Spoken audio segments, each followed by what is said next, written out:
22 de julio de 1991, Milwaukee, Wisconsin. Periodistas y vecinos se amontonan ante un edificio al norte de la ciudad, y mientras se comienza a filtrar información, se dan cuenta que estuvieron conviviendo con un asesino serial. El nombre de Jeffrey Dahmer hizo eco en todo el país. Incluso en las noticias internacionales sonaba su nombre como uno de los peores asesinos de la historia. Jeffrey nació el 21 de mayo de 1960, en Milwaukee, Wisconsin. A diferencia de otros asesinos en serie, Jeff tuvo una infancia muy feliz. Fue el primer hijo de Lionel Dahmer y Joyce Flint. Se mudaron muchas veces mientras Jeffrey era niño y en 1967 se asentaron en Bath, Ohio, donde pasaría el resto de su infancia. Desde pequeño le gustaban los animales, pero comenzó a tener curiosidad por saber cómo eran por dentro. Un día abrió un pez y quedó fascinado con lo que había visto. Con el tiempo comenzó a coleccionar pequeños animales muertos, los ponía en frascos con formol y adoraba observarlos, en especial si aún estaban frescos y tenían sangre.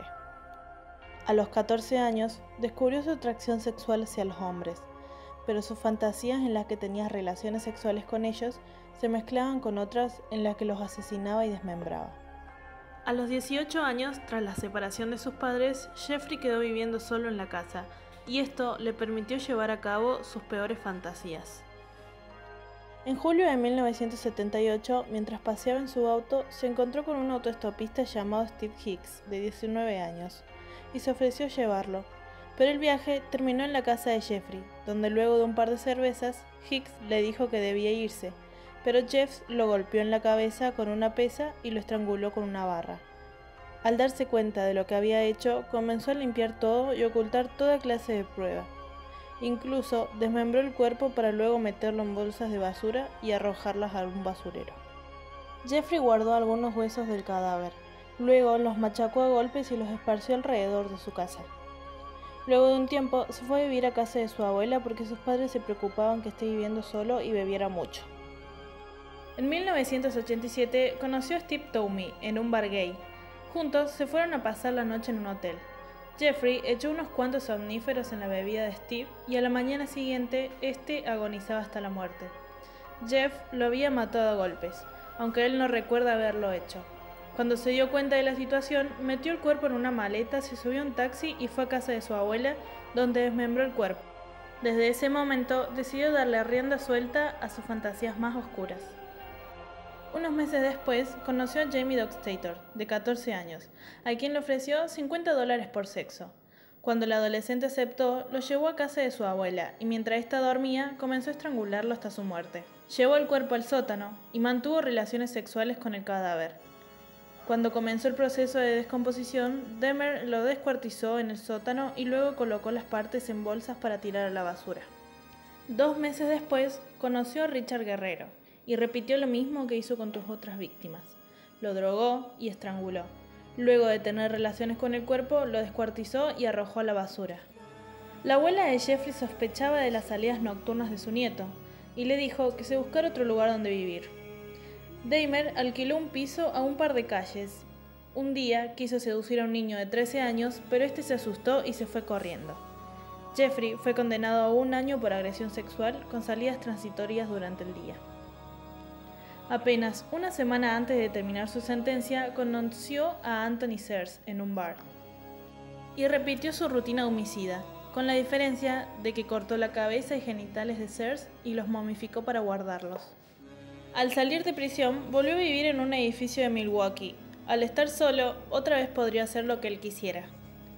En mayo de 1991, llevó a su casa a Conner Axington-Sanfon, hermano del niño de 14 años que ya había asesinado. Lo drogó y cuando este se durmió, salió a comprar más bebida. Pero el niño se despertó y salió buscando ayuda desnudo por la calle, pero una vecina lo vio y llamó al 911. Operator 71. Okay, hi. I'm on 25th and State, and this is young man. He is butt naked. He has been beaten up. He is very bruised up. He can't stand. He's study fall out. He is butt naked. He has no clothes on. He was really hurt. Cuando Jeffrey volvió a su casa, ya estaba la policía, pero se las ingenió para mentir y dijo que el niño era mayor de edad y que de hecho era su amante. La policía le creyó y llevó al niño con Dahmer nuevamente. En cuanto los agentes se fueron, Dahmer asesinó al niño. La casa era la única testigo de las morbosas actividades de Jeff. Nadie veía ni sospechaba nada. Dahmer se compró un tanque con un poderoso ácido para resolver los cuerpos. En una ocasión, cocinó la carne y los huesos de las víctimas, pero el olor era muy intenso y todo el edificio lo sintió. Pero nadie se imaginaba lo que ocurriría en ese departamento, donde además mataría a 13 personas más. Jeffrey nunca encontraba a su pareja perfecta, sumisa y que no se pudriera como los demás. A algunas víctimas les inyectaba ácido en la cabeza, pero no duraban más de un día vivos. En una entrevista dijo que comía pedazos de los cuerpos para sentir que eran parte de él. En 1991, un hombre llamado Tracy Edward logró escapar de las manos de Dahmer y le contó todo a la policía. Cuando los agentes inspeccionaron la casa de Jeffrey, encontraron un verdadero infierno. 83 fotos de sus víctimas, vivas y muertas, partes humanas cocinadas y congeladas, jeringas con ácido y hasta cabezas humanas en la heladera. Los investigadores lo sometieron a un interrogatorio y lo primero que Jeffrey dijo fue: "Cuando les cuente lo que realmente pasó, me voy a hacer famoso". La confesión tenía 159 páginas y 17 muertes. La defensa alegó locura, pero al momento del juicio se vio a un acusado muy normal hasta que el juez comenzó a leer la declaración. Jeffrey Dahmer fue condenado a 937 años de cárcel.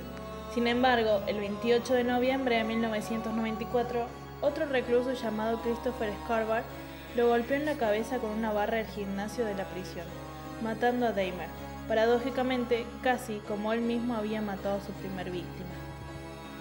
El caso fue mundialmente conocido como el carnicero de Milwaukee y ha fascinado a millones de personas por su frialdad y falta de humanidad. Se escribieron libros, se filmaron películas y hasta decenas de leyendas inspiradas en Jeffrey Dahmer, quien sin duda fue uno de los asesinos seriales más famosos del siglo XX. I feel so bad for what I did to those poor families, and I understand their rightful hate. I have seen their tears, and if I could give my life right now to bring their loved ones back, I would do it. I am so very sorry.